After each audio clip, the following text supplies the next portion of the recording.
जय श्री कृष्ण. आज दिवस 11वा.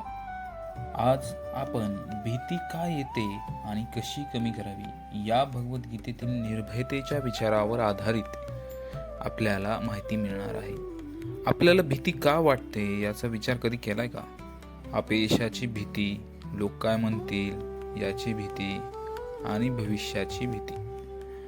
भगवद्गीता आपल्याला सांगते, भीती ही बहुतेक वेळा अज्ञानातून जन्म घेते. भगवान श्रीकृष्ण म्हणतात, जेव्हा आपण स्वतःला शरीरापुरतं मर्यादित समजतो तेव्हा भीती निर्माण होते.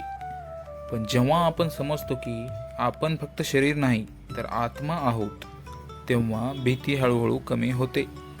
जसं अंधार प्रकाश आला की नाहीसा होतो, तसंच भीतीही ज्ञानामुळे कमी होते.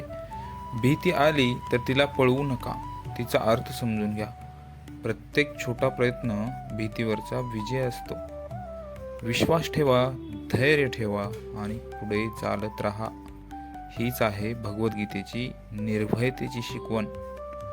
अशाच जीवन सोपं करणारा संदेश आपल्याला अनेक व्हिडिओमधून पाहता येईल. त्यासाठी प्लीज सबस्क्राईब करा. जय श्री कृष्ण.